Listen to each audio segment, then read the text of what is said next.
आप सभी का फिर से स्वागत है। आज से हम नया टॉपिक स्टार्ट कर रहे हैं एसिम्पटोट पर। एसिम्पटोट क्या होती है? एसिम्पटोट का मतलब होता है, आपको टेंजेंट तो पता ही है। टेंजेंट, किसी कर्व का टेंजेंट क्या होता है? लेकिन टेंजेंट एट इन्फिनिटी। कर्व दो प्रकार के हो सकते हैं मोटे मोटे सेंस में। एक वो हो सकते हैं कि जो हमारा प्लेन है, कार्टेशियन प्लेन, उसमें एक बाउंडेड रीजन में हो, एक बाउंडेड रीजन के ही अंदर है वो। और दूसरा ऐसा हो सकता है कि उनकी कोई लिमिट नहीं है, कहीं से भी कहीं तक जा सकते हैं। फॉर एग्जाम्पल मैं आपको दो कर्व देता हूँ।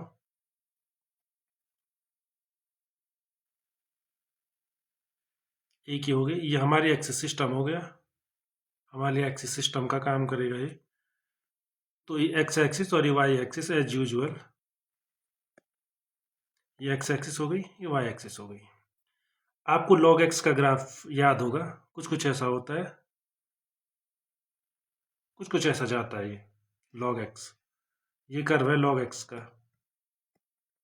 आप देखिए ये बढ़ता रहेगा, आप एक्स बढ़ाते रहिए, ये भी बढ़ता रहेगा, ये हमेशा बढ़ता रहेगा। और जैसे ही एक्स जीरो की तरफ आएगा, ये इधर आता रहेगा, वाई एक्सिस के करीब आता रहेगा। लेकिन आपको पता है ये वाई एक्सिस मतलब इसकी वैल्यू नेगेटिव कभी नहीं होगी। नेगेटिव किस में? एक्स में। नेगेटिव एक्स के लिए डिफाइन ही नहीं होता है। मतलब जो ये कर्व है, ये कर्व कभी भी इस एक्सिस को क्रॉस करके इस साइड नहीं आ सकता, इस साइड नहीं आ सकता। पर ये कर्व डिफाइंड भी है, जब तक आप डिफाइन करते रहोगे आता रहेगा। तो आप सोच सकते हैं कुछ ही दूरी बाद क्या हालत हो जाएगी, ये लाइन इसके बहुत करीब आ जाएगी। और इस लाइन पे जो है आपको पता ही है, जब x जीरो हो जाएगा तो y वैसे अनडिफाइंड होता है, लेकिन टेंस टू कह सकते हैं हम। y किधर? माइनस इनफाइनाइट को टेंड करता है। मतलब x अगर जैसे जैसे जीरो के नज़दीक जाएगा, हमारा कर्व भी माइनस इनफाइनाइट के नज़दीक जाएगा। इसका मतलब हम ये बोल सकते हैं कि जो ये लाइन है इस कर्व को टच तो करती है, लेकिन कहाँ टच करती है? माइनस इनफाइनाइट पे। दूसरा एग्जाम्पल आप कुछ ये ले सकते हैं इसका, ये e to the power x का, ठीक इस ग्राफ का उल्टा। e to the power x में आप x नेगेटिव रख सकते हैं, कोई प्रॉब्लम नहीं है, आपको ये वाली साइड मिलेगी। लेकिन आप देखिए x कितना ही नेगेटिव हो, e to the power x तो नेगेटिव नहीं होगा ना, e to the power x तो हमेशा पॉजिटिव होगा। तो x अगर माइनस इनफाइनाइट की ओर भी टेंड करेगा, तब भी जो ये कर्व है ये इस एक्सिस से नीचे कभी नहीं आएगा, क्योंकि e to the power x हमेशा पॉजिटिव ही रहेगी। तो आप सोचिए ये डिस्टेंस यहाँ पे 1 है, क्योंकि x इक्वल टू 0 है यहाँ पे, तो y इक्वल टू 1 है। तो आप देखिए कितनी तेजी से नीचे आ रहा है, पर इस लाइन से नीचे भी नहीं जाएगा, और इस लाइन के इक्वल भी इसकी वैल्यू नहीं होगी फाइनाइट के लिए। आप टेस्ट करके देख सकते हैं, एक्स कितना ही छोटा ले लो, 1/e⁻x जीरो कभी नहीं होगा। तो इसमें भी हम यही मान सकते हैं कि जैसे जैसे हम माइनस इनफाइनाइट की तरफ जाओगे, जाते रहेंगे जाते रहेंगे जाते रहेंगे, तो ये लाइन जो है इसको टच करना स्टार्ट तभी करेगी। तो एक प्रकार से टेंजेंट एट इनफाइनाइट है। तो टेंजेंट एट इनफाइनाइट के मैं यहाँ पे आपको दो तीन तरीके बताऊंगा। पहले एक मेथड बताऊंगा, फिर हम उस मेथड को सिंप्लीफाई करके थोड़ा शॉर्टकट मेथड में कन्वर्ट करेंगे, और फिर फाइनली हम एक्सपेंशन से कैसे एक एक्सपेंशन करके भी हम किसी कर्व की एसिम्पटोट निकाल सकते हैं, वो भी निकालेंगे। मान के चलो कोई कर्व आपको गिवन है और आपको उसकी एसिम्पटोट निकालनी है, तो मेथड क्या होगा? एसिम्पटोट क्या है? क्योंकि एक लाइन है इसलिए इसकी इक्वेशन क्या होगी? y equal to m x plus c. ठीक है, y equal to m x plus c. तो m क्या है? m आपको कौन दे देगा? m आपको देगा limit x tends to infinity y by X. y और x क्या है यहाँ पे? क्योंकि कर्व की इक्वेशन आपको गिवन है, कोई भी कर्व है जिसके कि आप एसिम्पटोट निकालना चाह रहे हैं, तो उसकी asymptote y equal to m x plus c होगी, जिसमें m क्या होगा? Given by this limit. और दूसरा c क्या होगा? c होगा limit x tends to infinity y minus M x. और इनकी वैल्यू y और इनकी वैल्यू क्या होगी? कर्व से पता चलेगी। लेकिन इस मेथड से सारे एसिम्पटोट निकाल सकते हैं आप, पर वो नहीं जो parallel to x y axis है, except parallel to y axis. ये मेथड सब पे काम करता है, पर वो एसिम्प्टोट आप इससे नहीं निकाल सकते जो पैरेलल टू वाई एक्सिस है। तो उसके लिए क्या करें, उसके लिए उल्टा कर लीजिए। उसके लिए आप x equal to m y plus d solve कर लीजिए। y equal to m x plus c के बजाय x equal to m y plus d ले लीजिए और सेम टू सेम वही प्रोसेस कीजिए। अभी तो मैं इतना ही बोलूँगा, बाद में आज भी थोड़ा सा टच करेंगे उस पार्ट को। हमारे पास एक शॉर्टकट मेथड होगा, उससे हम देख के ही बता देंगे कि वाई एक्सिस के पैरेलल कोई एसिम्प्टोट है या नहीं है। चलिए एक एग्जाम्पल से समझते हैं। जो ये मेथड मैंने कहा हुआ है, एक एग्जाम्पल से देखते हैं। काफ़ी फेमस कर्व है फोलियम। इस कर्व का नाम है folium. X cube plus Y cube is equal to 3aXy या माइनस 3aXy इक्वल टू 0, जो भी कहो, इसको कहते हैं फोलियम। और इस एसिम्प्टोट का यूज क्या होता है, अभी हम कर्व ट्रेसिंग करेंगे। कर्व ट्रेसिंग बहुत इंपॉर्टेंट है और इस डिफरेंशियल कैलकुलस में तो मैं बोलूँगा सबसे इंपॉर्टेंट वही होने वाला है। क्यों होने वाला है, वही हमको बताता है कि कर्व दिखता कैसा है, और जब दिखता कैसा है तभी हम उसकी प्रॉपर्टीज़ की स्टडी कर सकते हैं। तो अगर हमें एसिम्प्टोट का पता चल गया किसी कर्व का, तो हम उसके शेप को एक उस रीजन में डिफाइन कर सकते हैं कि कैसा होगा। जैसे मैंने बोल दिया कि वाई एक्सिस किसी कर्व की एसिम्प्टोट है, तो आप गेस मार सकते हैं या तो वो कर्व ऐसा होगा, या हो सकता है ऊपर को भी हो, ये ये नीचे को आ रहा, हो सकता है ऊपर में एसिम्प्टोट हो, तो वो ऐसे पता चलेगा कि वाई पॉजिटिव है कि नेगेटिव है। और लेफ्ट और राइट भी हो सकता है, तो इससे पता चल जाता है कि एक्स पॉजिटिव है या नेगेटिव है। तो एसिम्प्टोट से हमें बहुत ज़्यादा इंफॉर्मेशन मिल जाती है। तो इसकी चलिए फोलियम की हम एसिम्प्टोट टेस्ट कर सकते हैं। ये क्यूबिक डिग्री है, 3 डिग्री की क्वेश्चन होती है। तो मैंने जैसे आपको बताया, सबसे पहले मुझे स्लोप चाहिए। स्लोप क्या होता है, ये फॉर्मूला यहाँ पे गिवन है, limit x tends to infinity y by X. तो y बाई एक्स निकालने के लिए x से डिवाइड कर लीजिए, तो ये हो जाएगा 1 plus Y divided by X cube से आपने डिवाइड कर लिया है, minus 3a Y divided by X into 1 by X is equal to 0। ये कहाँ से हुआ, क्योंकि एक एक्स यहाँ पहले से ही अवेलेबल था, तो जैसे आपने एक्स क्यूब से डिवाइड किया, एक पावर तो कम हो गई, अब बची 2 पावर, तो एक पावर एक्स की यहाँ शिफ्ट हो गई, तो एक बच गई। और जैसे एक्स इन्फिनिट की ओर टेंड करता है, मान के चलिए let X tends to infinity, अगर एक्स इन्फाइनाइट की ओर टेंड करेगा तो इक्वेशन क्या हो जाएगी, 1 तो ऐसे ही रहेगा, लेकिन ये एम क्यूब बन जाएगा बाय डेफिनेशन। अगला टर्म 0 बन जाएगा, क्योंकि ये तो एम बन जाएगा। ये वाला टर्म माइनस 3am बन जाएगा, लेकिन 1 बाई एक्स भी तो है, इसलिए ये 0 बन जाएगा। और इसका एक ही सॉल्यूशन होता है m, इसके आप सॉल्यूशन निकाल सकते हैं। वैसे 3 सॉल्यूशन होते हैं, क्योंकि क्यूबिक इक्वेशन है, लेकिन हम रियल में फोकस करेंगे तो एक ही रियल आएगा। इसका होता है -1, बाकी इमेजिनरी होते हैं। तो आपको जो एसिम्प्टोट है उसका स्लोप तो मिल गया। अब आपको क्या निकालना है, c निकालना है। तो c निकलेगा limit x tends to infinity y minus M X, तो y प्लस एक्स होगा यहाँ पे, क्योंकि यहाँ पे m पहले से ही नेगेटिव नंबर है, इसलिए कैसे निकलेगा y माइनस एक्स। तो आपको क्या निकालना है, limit y plus x, plus इसलिए क्योंकि यहाँ पे माइनस होता है इस क्वेश्चन में, पर हमारे पास m पहले से नेगेटिव है, तो 2 नेगेटिव हो जाएंगे। तो अब ये कैसे निकलेगा, इसको निकालने के लिए आप क्या करते हैं, हम put x plus Y equal to P, इसको कुछ मान लीजिए। तो p का मतलब क्या है, p एक वेरिएबल है, क्योंकि x और y दोनों पे डिपेंड करता है। और जैसे ही x इन्फिनिट की ओर टेंड करेगा, limit x tends to infinite p is equal to c। मतलब जैसे x इनफाइनाइट की ओर टेंड करेगा, तो x प्लस वाई किसकी ओर टेंड करता है, c की ओर टेंड करता है। अभी यही तो हमको निकालना है। तो इसलिए x प्लस वाई की वैल्यू कितनी है, यहाँ पे p है, तो limit x tends to infinity क्या बन जाएगा, c बन जाएगा। तो अब इस p की वैल्यू कैसे निकलेगी, तो x प्लस वाई p है, तो y इक्वल टू कितना होगा, p माइनस एक्स। तो जो फोलियम की इक्वेशन है, जो गिवन इक्वेशन है, उसमें ये वैल्यू पुट कीजिए। Put this value in given equation. तो गिवन इक्वेशन करेंगे तो फॉलियम की इक्वेशन क्या है, x cube plus Y cube. Y cube हो जाएगा p minus x whole cube, जिसे आप a minus b whole cube से एक्सपेंड कर सकते हैं, माइनस 3a एक्स वाई, इतना। तो आप इसे सिंप्लीफाई कर सकते हैं, इसे ए माइनस बी होल क्यूब से एक्सपेंड कर सकते हैं, और अदरवाइज पी माइनस एक्स इन दोनों में कॉमन आ रहा है, कॉमन ले सकते हैं और फिर सिंप्लीफाई कर सकते हैं। तो आपको जैसा अच्छा लगे आप कर सकते हैं। मैं इसकी जो सिंप्लीफाइड फॉर्म होगी उसको लिख रहा हूँ, इतना आ जाएगा 3p plus a x cube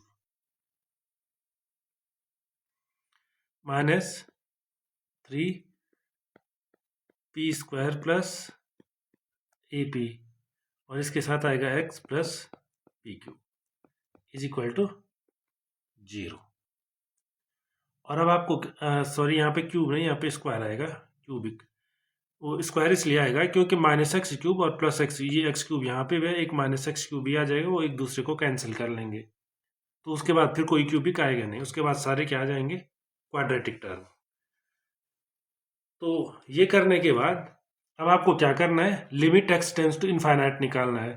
तो इस टाइप के फंक्शन की लिमिट कैसे निकालते हैं आप, वो तो निकलेगी नहीं ना, क्योंकि एक्स से इनफाइनाइट हो जाएगा। तो एक्स स्क्वायर से डिवाइड करते हैं हम, और फिर क्या करते हैं, लिमिट निकालते हैं।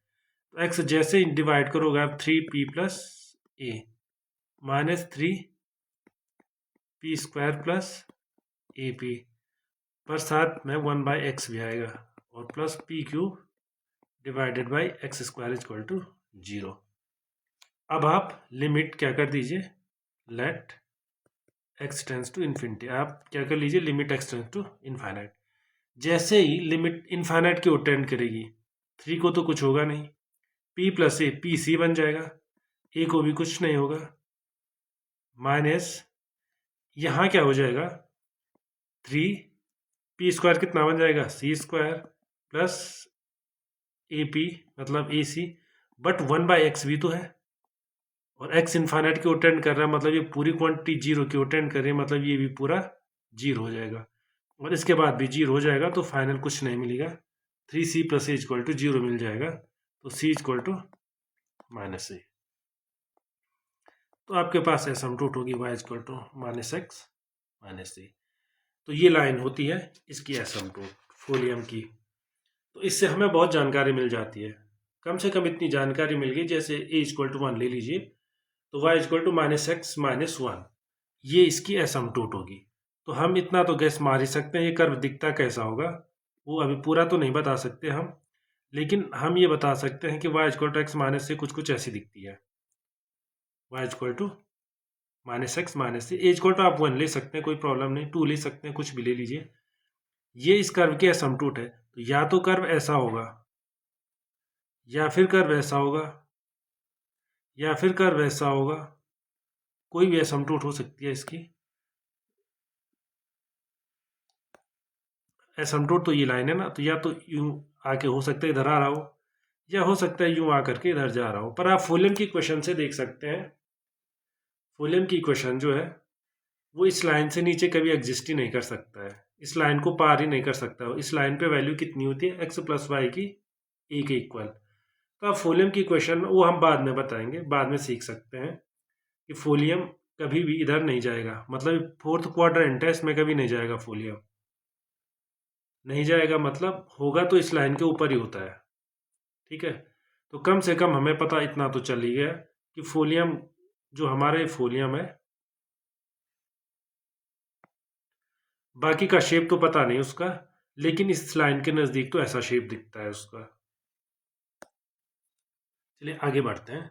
इस तरह से आप किसी की भी कोई भी क्वेश्चन हो उसका भी एसिम्पटोट निकाल सकते हैं, और इसमें एक बार आप x equal to m y plus d से भी कर लीजिए, क्योंकि हो सकता है कोई और एसिम्पटोट हो पर आएगी नहीं, उससे भी करके देख लीजिए, आएगी नहीं। अब सबसे पहले हम ये देखते हैं कि क्या जब हम बोल रहे हैं कि कोऑर्डिनेट एक्सिस के पैरेलल इससे नहीं निकलती हैं तो वो कैसे निकलेंगी। तो उनको निकालने का आप सिंपल मेथड याद रखिए, अभी हम फिर आएंगे इन पे। Asymptote parallel to axis, asymptotes parallel to x axis या y axis, asymptote parallel to x axis, y axis भी हो सकता है, एक्स एक्सिस भी हो सकता है। आपके लिए सिंपल रूल है, आप इस रूल पे काम कीजिए। Put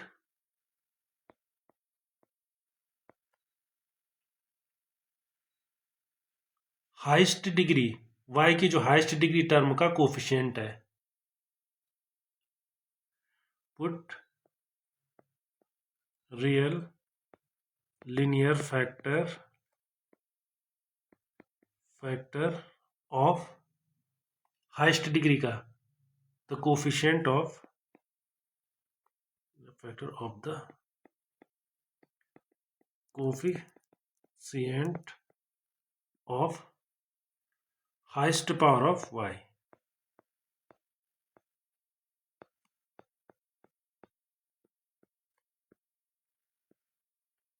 equal to 0।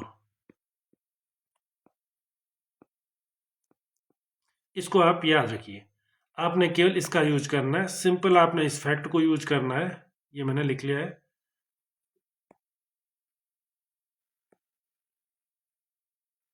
Put real linear factor of the coefficient of highest power of y equal to 0, बस यही है asymptote parallel to y axis. ऐसे ही आप asymptote parallel to x axis भी निकाल सकते हैं, छोटा सा चेंज करना पड़ेगा। छोटा सा चेंज क्या हो सकता है, वो सिंपली इसको कॉपी कर लेता हूं मैं और इसी को यहीं पे पेस्ट भी कर लेता हूं। अगर आपको क्या चाहिए, वाई एक्सिस के पैरेलल चाहिए, तो आप कीजिए put linear factor of the coefficient of the highest power of x, यहाँ पे थोड़ा सा चेंज कर दीजिए आप, जो हमने यहाँ पे एक्स लिखा हुआ है यहाँ पे इस वाई को हटा दीजिए और इस वाई की जगह पे आप क्या लिख दीजिए, एक्स। वो करते हैं,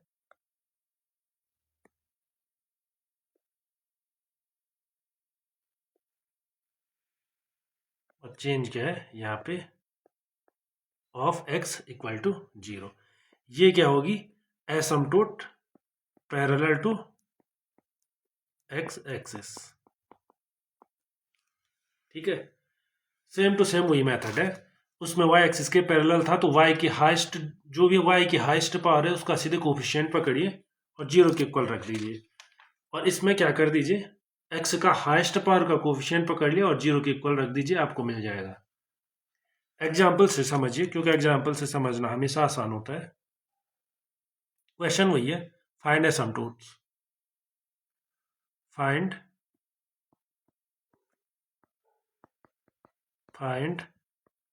एसिम्पटोट्स parallel to coordinate axis, to coordinate axis.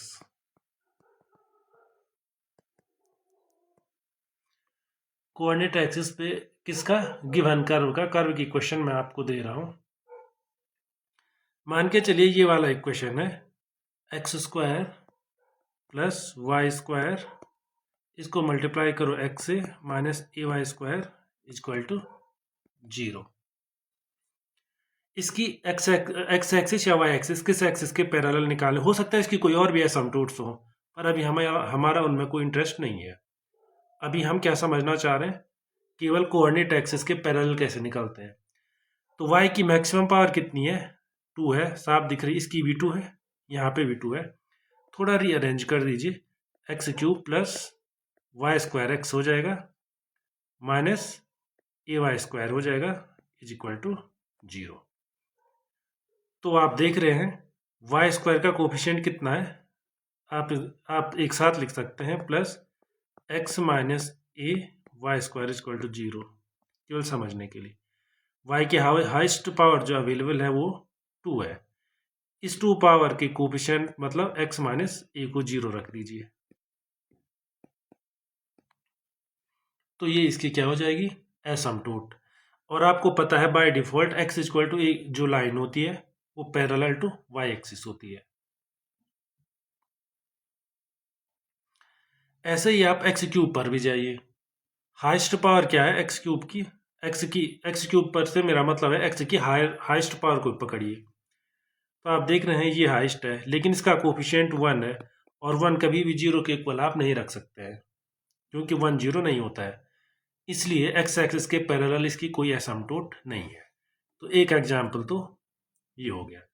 ऐसे आप एक दूसरा एग्जाम्पल देख सकते हैं, x square into y square minus a square x square plus y square equal to 0। Curve का शेप कैसा है उसमें ज़्यादा इंटरेस्टेड नहीं है हम अभी केवल इंटरेस्टेड है उन एसिम्पटोट्स में जो या तो एक्स एक्सिस के पैरेलल है या वाई एक्सिस के पैरेलल है। उससे बाहर भी एसिम्पटोट हो सकते हैं, उनमें भी हम इंटरेस्टेड नहीं है। तो the coefficient of highest power of y की हाइस्ट पावर तो 2 ही है। आप देख पा रहे होंगे, एक तो एक्स स्क्वायर वाई स्क्वायर में ये वाई की पावर 2 है और ए की वाई स्क्वायर है। तो यहाँ कोफिशिएंट एक्स स्क्वायर है, यहाँ पे ए स्क्वायर है।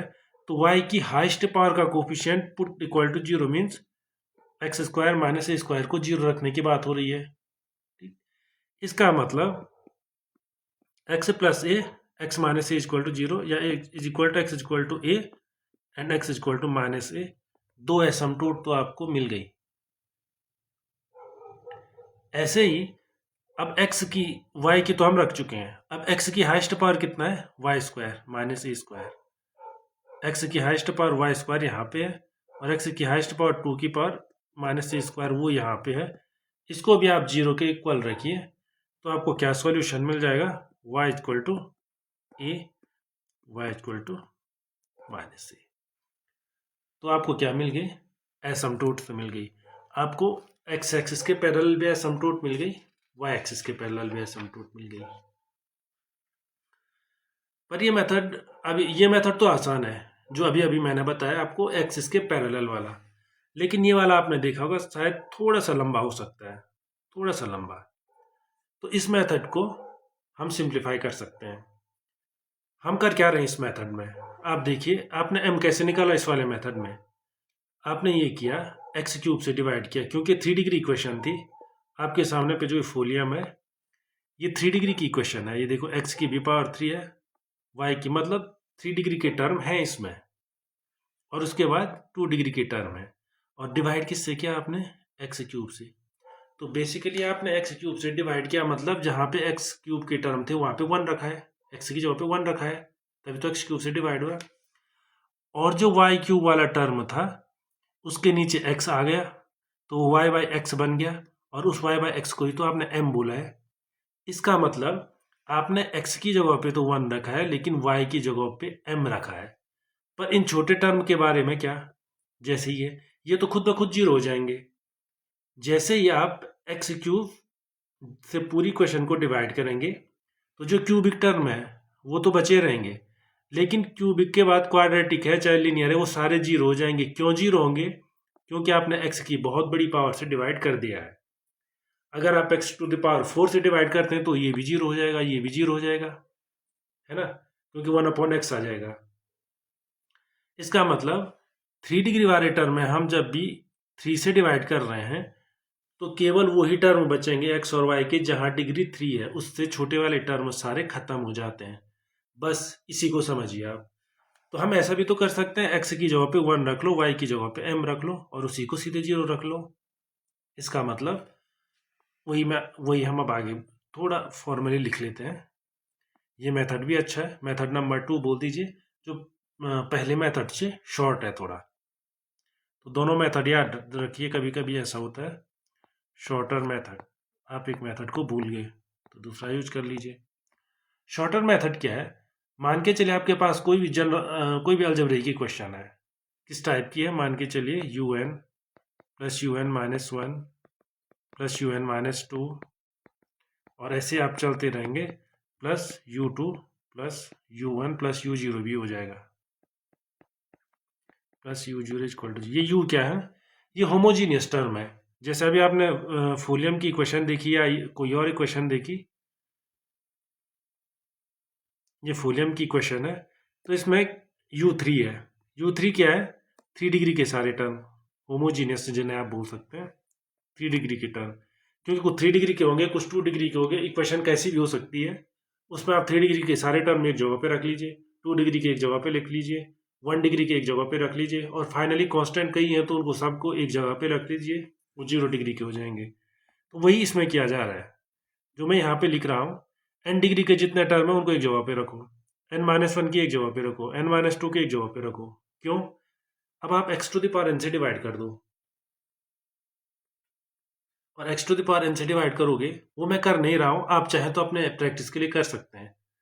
जैसे आप x⁴n से डिवाइड करोगे, un-1 के टर्म जैसे x टेंड्स टू इन्फिनिटी होगा 0 हो जाएंगे, ये भी 0 हो जाएंगे, सबके सब 0 हो जाएंगे। केवल बचा क्या रहेगा?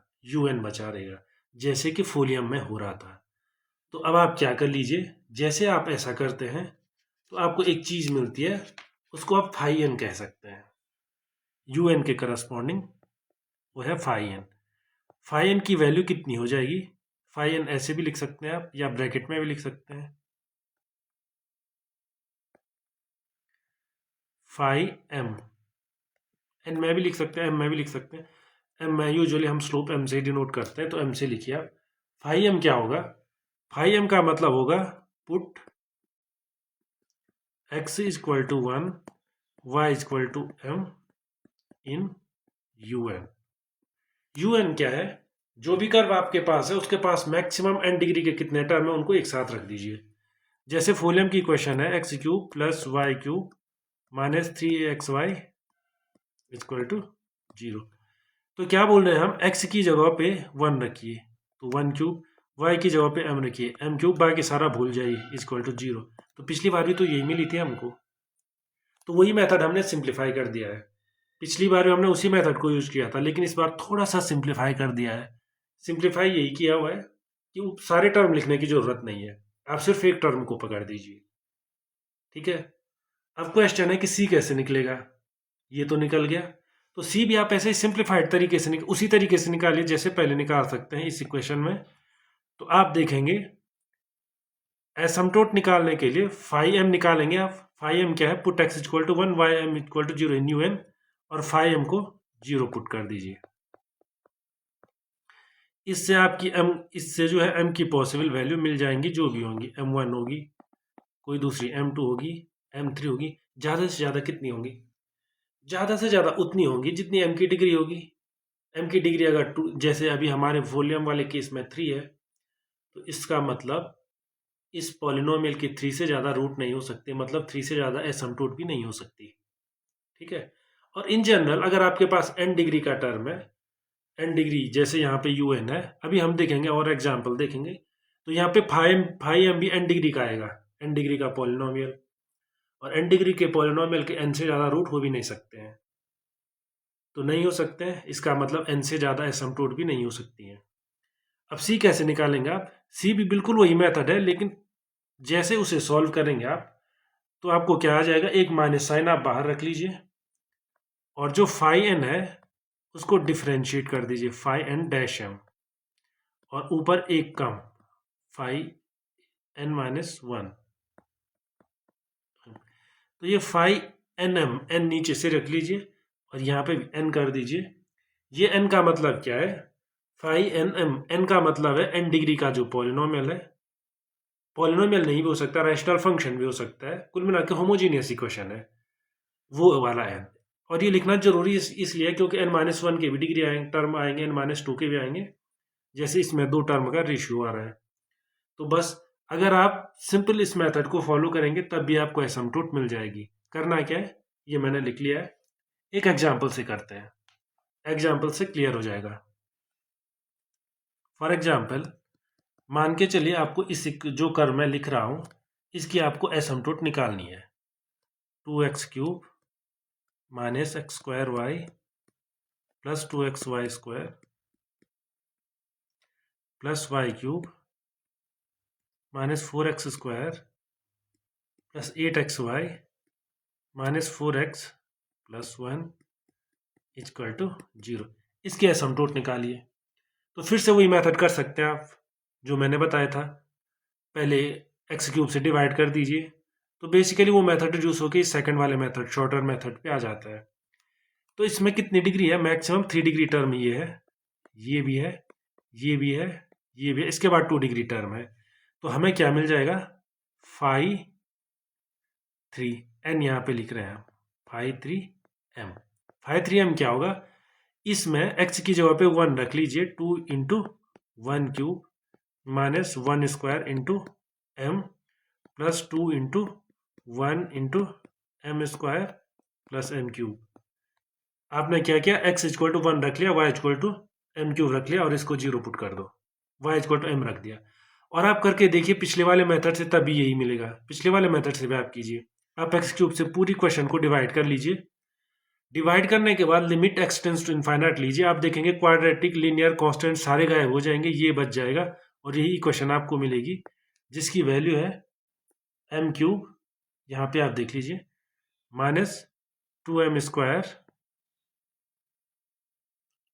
m cube minus 2m square, उसके बाद एक माइनस m है और एक प्लस 2 है इक्वल टू 0। देखिए क्यूबिक की क्वेश्चन है, इसलिए हमारे पास 3 से ज़्यादा एसिम्पटोट हो भी नहीं सकती हैं, ठीक है। इसको आप 0 के बराबर पुट कर रहे हैं तो इसके जो रूट आएंगे कितने आ जाएंगे? आसानी से आप टेस्ट कर सकते हैं, एक तो -1 आएगा, एक +1 आएगा और एक 2 आ जाएगा। और c कैसे निकलता है? c निकालने का रूल ये है, ये थोड़े पीछे देख लीजिए, इस रूल से c भी निकल जाता है। तो इस रूल से c कैसे निकलेगा? पहले फाई एंड डैश m निकाल दीजिए, c कैसे निकल जाएगा? Minus phi n minus 1m, n minus 1 यहाँ पे क्या है? मैक्सिमम यहाँ पे 3 है, तो फाई 2m, तो फाई 2m कैसे मिल जाएगा आपको?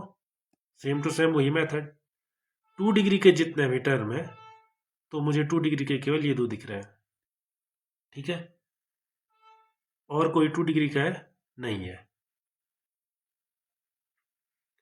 तो जो ये 2 डिग्री के टर्म है इनमें x equal to 1, y equal to m रख दीजिए, तो -4 प्लस 8m, बस यही है। तो कितना हो जाएगा? -4 प्लस 8m और डिवाइडेड बाय रूल क्या लगाया? पहले रूल अगर आप चाहें मैं लिख सकता हूँ यहाँ पे, phi 2m divided by phi 3 dash m। तो फाई 3m तो आपके सामने पर है, तो इसका डैश मतलब इसका डेरिवेटिव, इसका differentiation with respect to m। m को आप यहाँ पे वेरिएबल लीजिए, कांस्टेंट मत कर लीजिए इसको। m क्यूब का तो 3m स्क्वायर होता है, ये हमको पता ही है। उसके बाद 2m स्क्वायर था तो 2m स्क्वायर 4m हो जाएगा, और उसके बाद एक और बार m है तो -1 हो जाएगा। बस ये करना है, फॉर्मूला ये है, फॉर्मूला में यहाँ पे लिखा हुआ है, ये फॉर्मूला है। रखेंगे आप तो c फंक्शन आ जाएगा, तो एक एक करके रखना स्टार्ट कीजिए। तो c की भी 3 वैल्यू आ जाएंगी। पहली वैल्यू आ जाएगी 2, कैसे आ जाएगी? m इक्वल टू -1 रख लीजिए, फिर +1 रख लीजिए, फिर -2 यहाँ पे लिख लेता हूँ मैं, m इक्वल टू एक एक करके पुट कर दीजिए, -1 फिर +1 फिर 2 पुट कर दीजिए, तो आपको वैल्यू जो आ जाएंगी c इक्वल टू 2 -4 मिल जाएगी। तो m मिल गया, c मिल गया, एसिम्पटोट मिल गई। एसिम्पटोट क्या आ जाएगी? y equal to -x plus 2, y equal to x plus 2, y equal to 2x minus 4।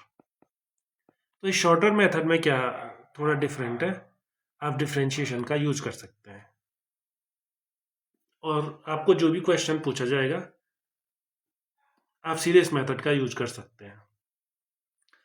कल इस मेथड पे अगर एक दो क्वेश्चन और करने की ज़रूरत है तो मैं कर दूंगा कल, मतलब अगले लेक्चर में, और फिर मैं एक और मेथड आपको बताऊंगा और इसके कुछ इंपॉर्टेंट डिडक्शंस क्या क्या हैं उन पर भी हम डिस्कस करेंगे। और जो एक्सपेंशन मेथड होता है उसमें हम एक और तरीका आपको बताएंगे जिससे एसिम्पटोट बाय इंस्पेक्शन भी होता है एक मेथड, इंस्पेक्शन करते ही आप एसिम्पटोट कैसे बता सकते हैं।